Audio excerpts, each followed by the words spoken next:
Hi friends, ഇന്ന് നമുക്ക് വളരെ ടേസ്റ്റുള്ളതും പെട്ടെന്ന് ഉണ്ടാക്കാനും പറ്റുന്നതും ഇപ്പോൾ ഈ ചൂടത്ത് എപ്പോഴും ഉണ്ടാക്കി കഴിക്കാൻ പറ്റുന്നതുമായിട്ടുള്ള ടേസ്റ്റി ആയിട്ടുള്ള ഒരു കക്കിരി ജ്യൂസ് ഉണ്ടാക്കാം.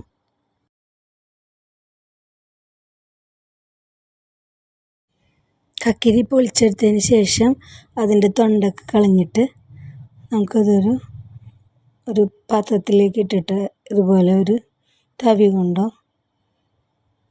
അല്ലെങ്കിൽ കൈ കൊണ്ടോ നമുക്കിതൊന്ന് ഉടച്ച് കട്ടകളൊന്നും ഇല്ലാതെ നന്നായിട്ട് ഉടച്ചെടുക്കാം.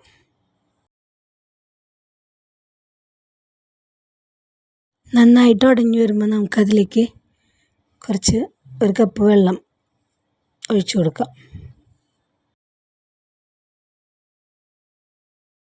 വെള്ളം കുറേശ്ശെ ഒഴിച്ചു കൊടുത്തതിന് ശേഷം നമുക്ക് കട്ടകളൊന്നും ഇല്ലാതെ മുഴുവനായിട്ട് ഉടച്ചെടുക്കാം. ഇങ്ങനെ നന്നായി ഉടച്ചതിന് ശേഷം നമുക്ക് ഒരു കപ്പ് 3 ഉണ്ട ശർക്കരയാണ് എടുത്തേക്കുന്നത്. പക്ഷെ ഞാനത് കൂടുതൽ വെള്ളം ഒഴിച്ച് ഇങ്ങനെ പാനിയാക്കിയതിൻ്റെ പേരിലാണത് 2 കപ്പായിട്ട് എടുത്തേക്കണത്. ഒരു 3 ശർക്കര മതിയാവും. അങ്ങനെ ശർക്കര പാനി എല്ലായിടത്തേക്കും എത്തുന്ന തരത്തിൽ നന്നായിട്ട് ഇളക്കി കൊടുക്കുക. അതിൻ്റെ ഇടയിൽ ഉടയാത്ത കഷ്ണങ്ങളുണ്ടെങ്കിൽ അതും ഉടച്ചെടുക്കണം. പിന്നെ അതിലേക്ക് നമ്മൾ തേങ്ങാപ്പാൽ അങ്ങനെ നന്നായിട്ട് ഇളക്കി കൊടുക്കണം. ഇതുപോലെ നമ്മുടെ ചാനൽ ഇനി സബ്സ്ക്രൈബ് ചെയ്യാത്തവരുണ്ടെങ്കിൽ പ്ലീസ് സബ്സ്ക്രൈബ് ചെയ്യുക. അതുപോലെ ലൈക്ക്, ഷെയർ, കമൻറ്റ്സ് എല്ലാം ചെയ്യണം. അങ്ങനെ നമുക്ക് ഇതിപ്പോൾ നന്നായിട്ട് മിക്സ് ആയിട്ടുണ്ട്.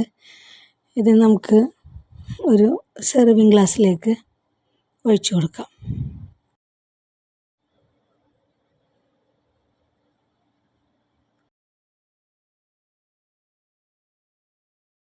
വളരെ ടേസ്റ്റാണ്. ഇതിൽ നമുക്ക് തേങ്ങാപ്പാലിന് പകരം വെറുതെ തേങ്ങ ചിരണ്ടി ഇട്ടിട്ടായാലും ഇത് ടേസ്റ്റ് തന്നെയാണ്. തേങ്ങാപ്പാൽ എടുത്തിട്ട് ഒഴിച്ചിട്ടാകുമ്പോൾ കൂടുതൽ ടേസ്റ്റ്.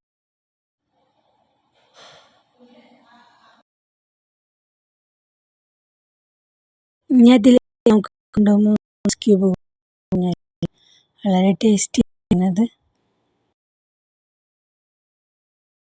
അങ്ങനെ നമ്മുടെ ഇന്നത്തെ വീഡിയോ ഇവിടെ കഴിയാണ്. ഇനി അടുത്തൊരു വീഡിയോയുമായിട്ട് നമുക്ക് നാളെ കാണാം. Bye bye. Thanks for watching. By.